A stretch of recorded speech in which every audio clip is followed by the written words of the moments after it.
I open up my Threads app, and this is the first post I see. I start scrolling through, and I just see that women across the board are fed up. I don't even follow this woman yet. I'm going to go back and follow her in just a moment. But the comments just say that women are leaving the empathy space and going right to apathy. They are just leapfrogging over men and their feelings and saying, not my problem. Y'all figure it out. So this woman says, as a woman, I feel as though I'm becoming less empathetic to men. The nurturing part of myself doesn't extend itself to men anymore. Like, shut up, I don't care.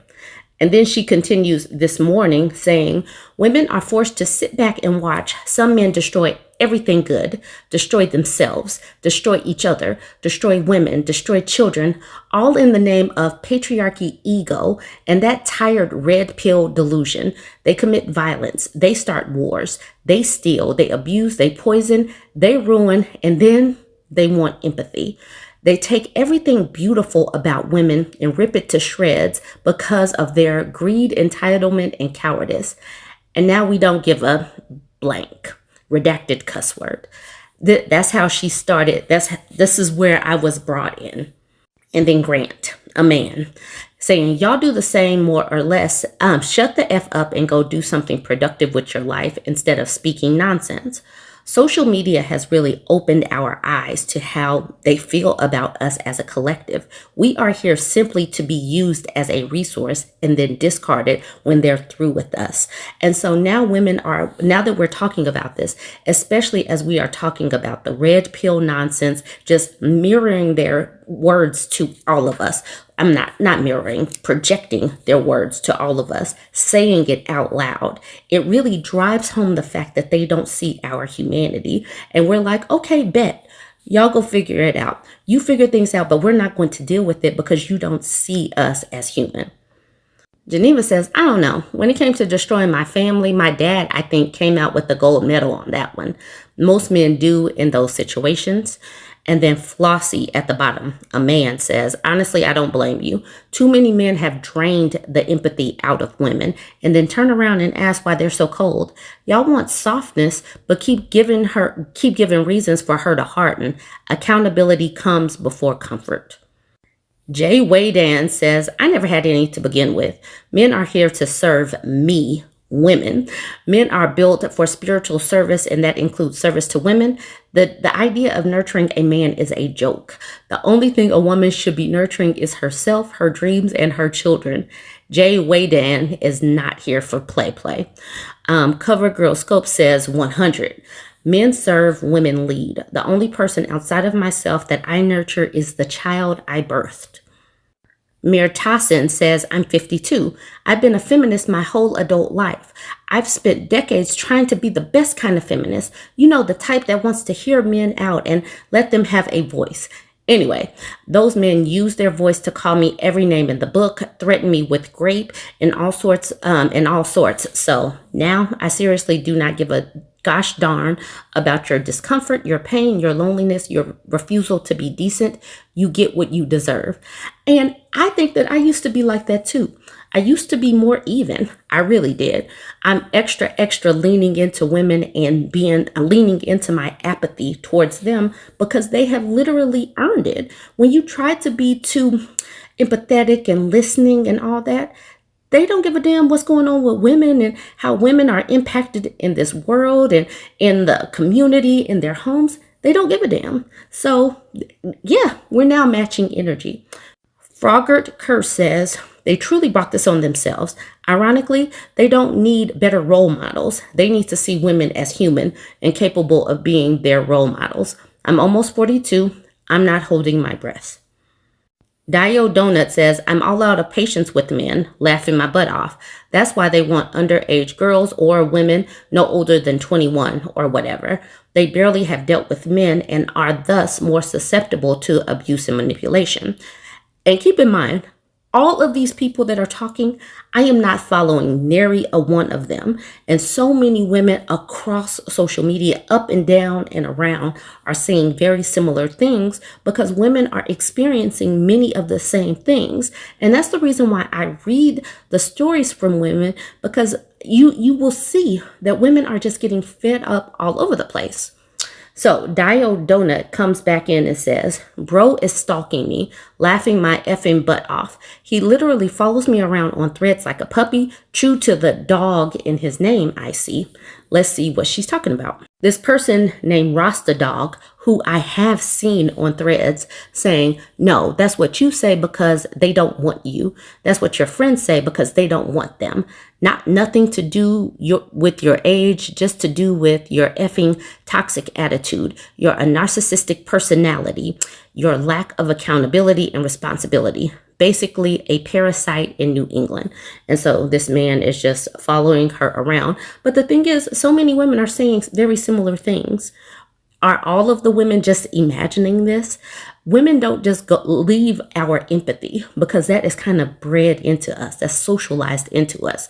And so it takes a lot to go from empathy and grace and the socialization that we're raised with to apathy. That is a huge jump.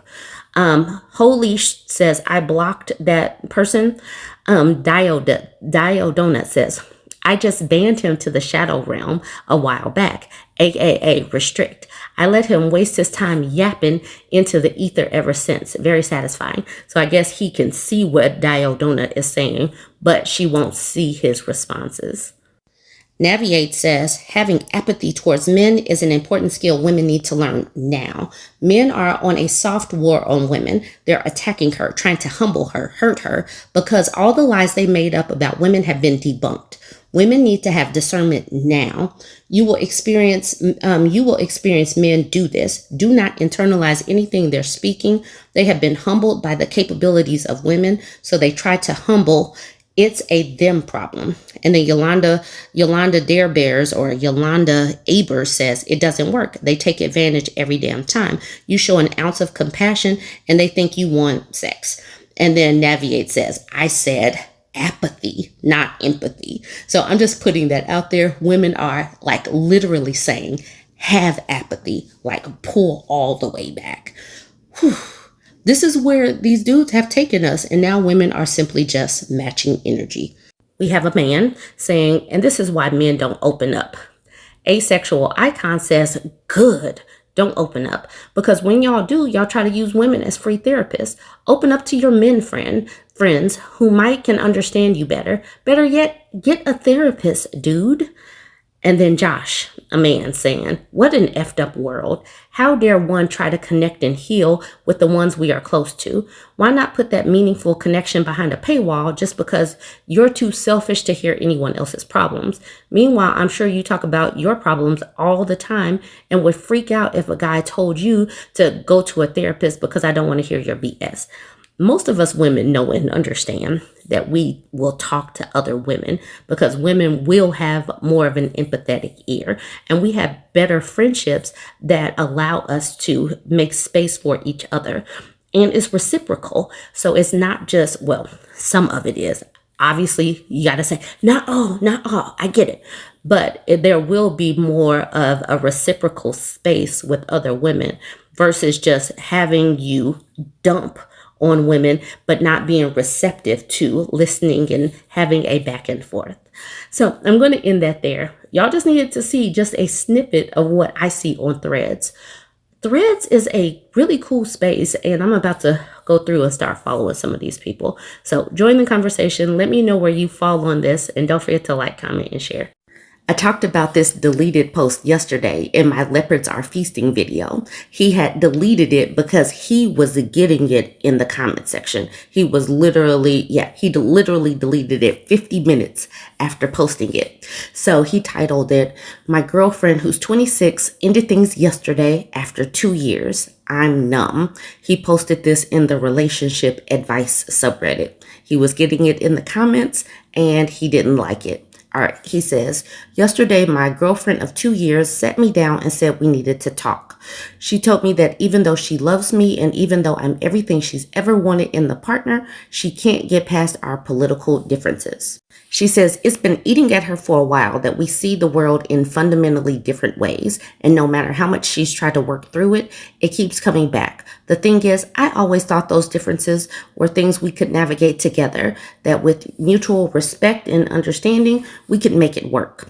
I've always tried to be open-minded and accepting, and I truly believe we could hold different perspectives without it coming between us. But for her, it ran deeper. It weighed on her in a way I didn't fully grasp. And over time, it became something she couldn't ignore anymore. We moved in together in March. We signed a lease that goes through January. I thought we were building a life together. She was the one. I believed that. I just turned 30 and I was finally in a place where I felt like I could breathe. Like I had someone beside me for the long haul, someone to weather life with. I've been through dark times in my past, and this relationship felt like the light at the end of the tunnel. I loved every second of what we were building. Now it's just gone, just like that. And I feel completely hollow. I don't want to start over. I don't want to date again, go through all that uncertainty again, open myself up just to have it fall apart over something like this. I'm lost. I don't even know what I'm supposed to do from here. We live together. Do you think couples counseling could help us? I'm really struggling to figure out what to do. It's over. It's over. Women have been leaving their men over this vote. This election has been quite inflammatory. What he has done, what Trump has done in the past 4 months has jacked everything up for generations to come.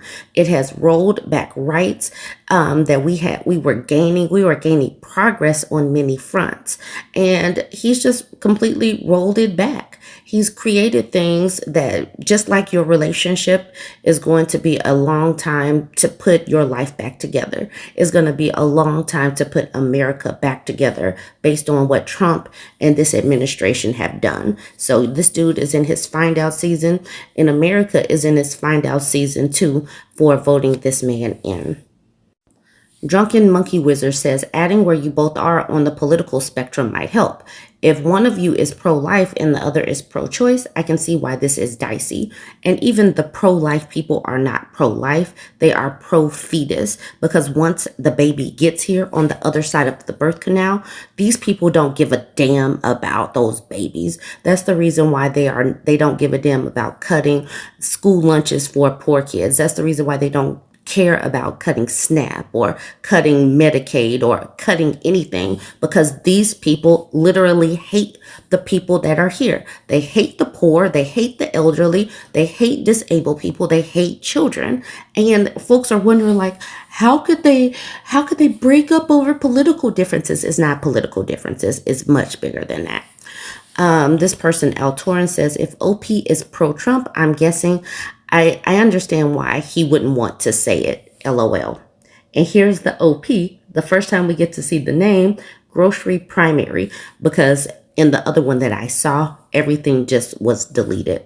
He says, I'm not pro anything. Me voting on a specific person doesn't inherently make me a bad person. I don't know why everyone wants to put you in a box with either far left or far right. They didn't call you far left or far right. They called you a bad person because you voted for a bad person. And we had all of this information, and they still are like, no, this is where I'm going. Lots of people. And so now they're getting upset. And the crazy thing about it, so many of these people said, I'm voting to trigger the libs. I'm owning the libs. And then they get upset that the libs don't want anything to do with them. It's so wild. Yoan honed in on the part where me voting on a specific person doesn't inherently make me bad. And then Yoan says, this is why she's leaving you. To her, it is inherently bad to vote for a specific person. And you not thinking is bad is exactly why she's upset. Because to her, it is bad. Yoan is talking about this part, adding where you both are on the political spectrum might help. And then Yoan says, it doesn't really matter. If it's in the US, we know. If it's elsewhere, we still know it's a polarized enough difference that she feels justified leaving him over it. And here's the OP saying, on the political spectrum, she is liberal and I fall around independent leaning right. That's a lie. That's the lie that they tell people when they don't want to come right out and say MAGA.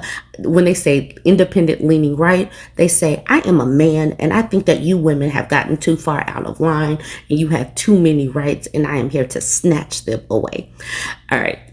I'm sorry. She is liberal and I fall around independent leaning right, but that's not really a topic that stands out in this situation. We may believe something slightly different on this topic, but I've stated that I don't have the right to tell someone how to live their life. I'm pretty damn open about letting people live how they want to live. And Orm Bar says, but let me guess, you voted for the guy who believes the opposite of that. Because that is what they're doing. They even have a hotline where you call because people feel like they're being discriminated against for being Christian. They're really trying to turn this into a snitch state, a theocracy. They're really trying to turn us into 1984. And these people are sitting up here wondering why folks don't want to have anything to do with MAGA. Here's the OP one more time saying, I appreciate all of the negative comments from everyone. I only wanted to ask for advice, but it seems no matter what you're going through, people really don't care. I may not align with the majority here, but I'm not a racist or a fascist.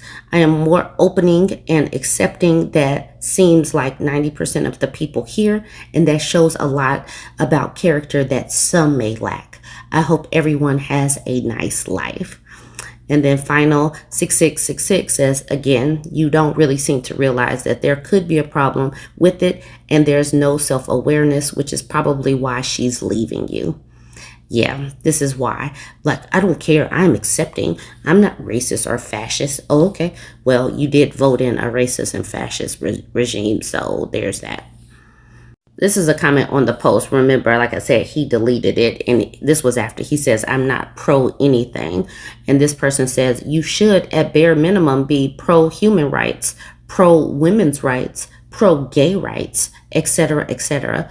If my partner says I'm not pro anything, don't put me in a box, I would also end things. Hope this helps. Friendly Sam says, it's not a right or left issue. Trump is a rapist felon who lies at every turn. He's in full fascist mode and destroying the Constitution. Voting for him is hard for any true American to take. And then the person at the bottom says, well, you voted for a guy whose campaign promises included a universal reduction of women's rights. Don't you see how women might be upset with you over that? And that's the reason why these men are going to face a loneliness pandemic, and they brought it on. They thought that they were going to be putting women in their places, but they're going to have an issue with dating because of their voting history, and they will have earned that because a lot of these men are pushing more right. They're pushing more Christian, and women are like, nope, because we don't want to go back under the rule of thumb of these men. And until they see that equality is a better stance, all of that pro women's rights is better for all of us, they're going to continue to have these types of problems. And I'm going to continue to highlight this because I love these men being in their find out season. I absolutely love it. And I really do hope that these people have the day that they voted for.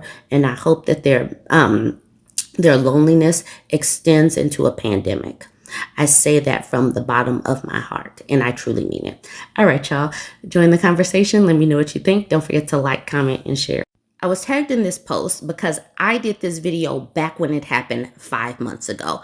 A lot has happened in 5 months, so I am going to just repost the video that I did 5 months ago so that you have a refresher. I am doing that because there is an update. Like I said, this happened 5 months ago, so go ahead and watch it. And then once you kind of jog your memory, now the update is coming.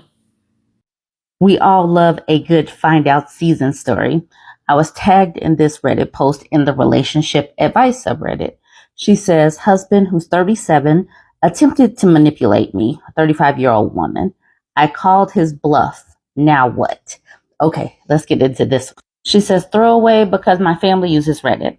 I, a 35-year-old woman, have been married to my husband, a 37-year-old man, for 5.5 years. We have an 18-month-old daughter. We have generally a good marriage, but have repeatedly had the same two arguments for over 3 years. The first argument is that I work full time, pay 85% of the bills, and do all of the cooking, cleaning, shopping, laundry, running of the household, etc. He also works full time, but after work comes home and immediately takes his work clothes off, throws them on the couch in my living room, and goes into the family room to watch YouTube. I have repeatedly asked for help and get the runaround. The second is that he has a small corn addiction and suffers from premature ejaculation, an issue in itself, but not our main problem currently. The last week and a half or so, I have been running 80 miles an hour getting ready for the holiday this week. I was cleaning the house, washing the bedding in the guest room, cleaning the fridge, doing all the bits and pieces that you do to host family for Thanksgiving. I was also doing all of my daily things as well. For example, on a typical day, I wake up, make sure his, mine, and the baby's lunches are packed. She's dressed for daycare. My work bag is packed. Drive to work. After work, I drive to the daycare, pick up baby girl, often take meetings via phone on the commute, do any errands that need to be done, grocery, Costco, pharmacy, etc. Come home, immediately breastfeed the baby, start dinner so we can eat once he's home, give the baby a bath, let her play while I clean off the table, do the dishes, clean the kitchen, tidy up, feed her again, get her to sleep, and then finally take a shower myself. It's the basic daily task, but I don't stop until 9 or 10 at night. Last week, I asked again for help, but was told that he needed the break because he is tired. I naturally told him that I never get a break and I'm tired too and need help with the house. If he can't contribute half financially, at least he can contribute half of the cleaning. He shut down and just gave me the silent treatment for 2 days. Then asked me if I wanted to go to his mother's house with him and the baby. I said only if he wasn't going to ignore me the whole time.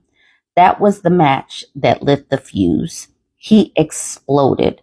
Evidently, I've done nothing but whine for the last 3 years. He hates cleaning and isn't going to do it. That if him contributing is such a big deal, then we should divorce. I asked him to explain what that looks like to him. He says, I'll get an apartment and sign the house over to you, refinance it in your name. We'll split custody 50-50 and split her expenses 50-50 as well. He then stormed out of the house and went to his mother's until about 1 a.m. He again gave me the silent treatment for 2 days. The other day, I asked him how his apartment hunting was going, and he said, what? I told him I thought about it. He was right. I had been whining about this for 3 years. I'm miserable, and he's not helping make my life easier. That I agree divorce is the best option, and that I would rather separate as friends and be good co-parents than grow to hate him and feel stuck in a toxic marriage. He then said, I only said that to scare you into shutting up. Basically, he attempted to emotionally abuse/manipulate me to get his way. As someone who grew up in a toxic and abusive childhood, this immediately shut me down emotionally. Like I look at him and feel nothing. He is trying now to get back in my good graces, bringing flowers, chocolates, and all it does is make me angrier. I need advice. Is the fact that he tried to manipulate and admitted it is a valid reason for me to just want to shut this down? Because I have to be honest, I'm tempted to ruin Thanksgiving. I don't know if I'm just angry and reacting out of that or if I'm truly at the end of my rope. You're at the end of the rope. We all here in the comment section, I'm sure, want you to divorce this man. Just reading what she does on a day-to-day right here. Come home, like just after she gets home. Come home, immediately breastfeed the baby, start dinner so we can eat once he's home, give the baby a bath, let her play while I clean off the table, do the dishes, clean the kitchen, tidy up, feed her again, get her to sleep, and then finally take my shower myself. It's the basic daily task, and I don't stop until 9 or 10. That made me tired just reading that. So I know you're tired doing all of that. And then just asking for help. And he's talking about getting an apartment, signing over the house, refinancing, and then splitting custody and splitting her expenses 50-50. At that particular juncture, if he has an apartment, he's going to be cleaning up anyway. He's going to be doing things anyway with his child because he's talking about splitting custody 50-50. So if he's not doing the cooking and cleaning while he's in the home with his daughter and a wife, he's going to start doing it now. Why not just do it now? But the fact that he actually admitted it, that he's just manipulating her and doing the whole silent treatment. Silent treatment, I think that's considered like mental abuse or something. Someone in the comment section is going to have to clarify that for me. She does give a trigger warning here. Self-deletion, ideation, and threats. So I'm just putting that out there. All right, she says, update. Husband, who's 37, attempted to manipulate me. 35-year-old woman. I called his bluff. Now what?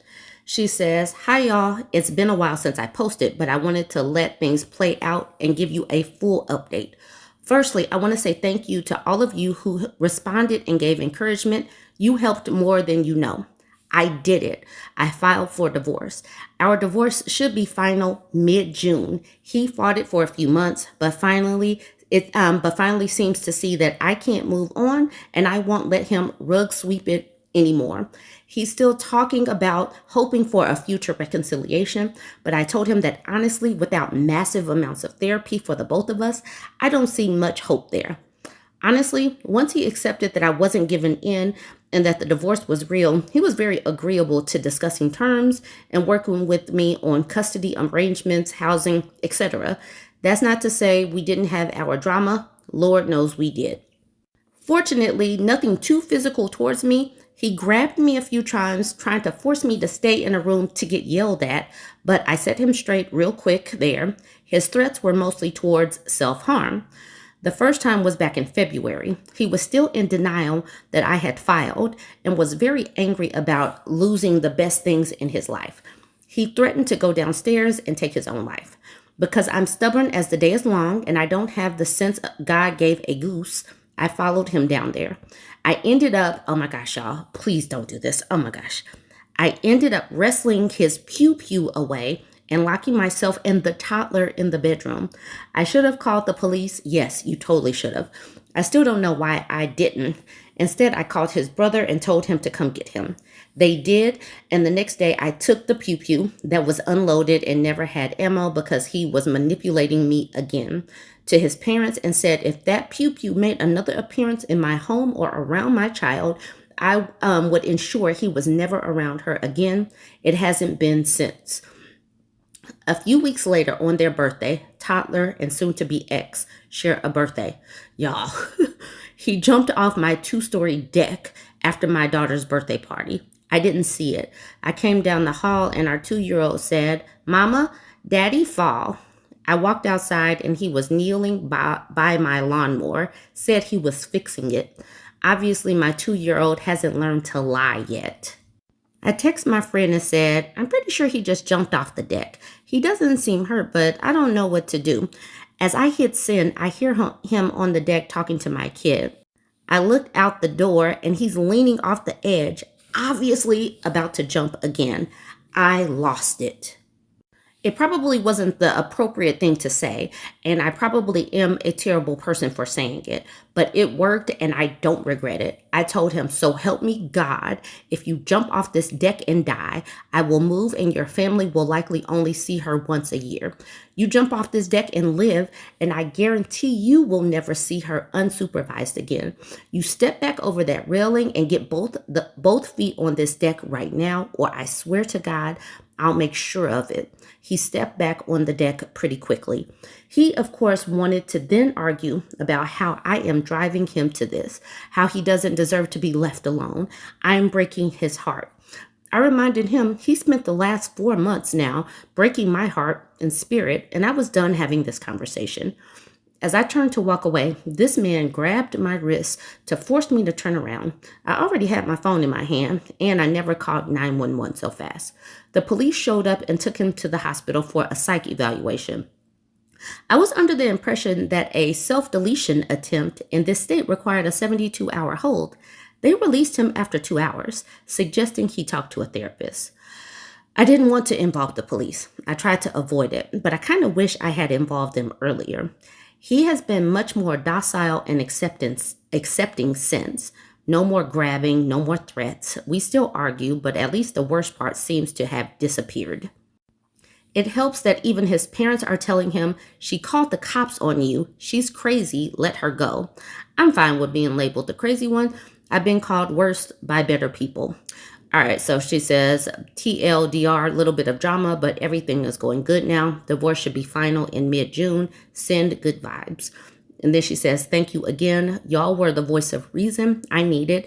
And you have no idea how many times I read those comments when I needed encouragement and felt like I had no one in my corner. So there is the kind of the wrap up of the story, but at least getting to that point. These most logical leaders that will just do anything for their family except do the right things while they still have their family baffle me. This man did not want to participate in the home as far as cooking and cleaning and doing the things that she was asking him. When she was still engaged, she was speaking to him, telling him what she needed from him. He was like, nope, nope, you want a divorce? And she's like, look, when you gonna start looking for apartments? Some of these people get the shocked Pikachu face when they figure out that women are tired and it'll just be easier for you to go over there. Because the thing is, they, even when they don't want to participate in the household, they know that they benefit from the household. And if they don't want to participate, if they don't want to do their part, carry their load, the women are saying, I can do this on my own then. What is the purpose in having this adult human here that's not going to do their part? Let the dead weight go. Too many people act like having a two-parent household is so important, but when the other adult isn't doing anything, what is the point? These dudes are getting the shocked Pikachu face. They're in their find out season, and it is earned. I'm not going to do too many other comments, but Jay Nello makes some great points. I'm glad that you're aiming to be free, but from reading that, my heart and stomach plummeted, especially when you said he is now more docile and accepting. This particular time is now the most dangerous for you and your daughter. He's unstable and has access to a pew-pew. You need to insist that he's never unsupervised around her. You need to stop being around him. I really hope I'm proven wrong here, but everything is pointing to him escalating. And then we got Tamanella saying, and do the police know he owns a pew-pew? I know it's a ridiculous pipe dream in the U.S., but even a whiff of mental health issues or DV, and your pew-pews should be removed for good.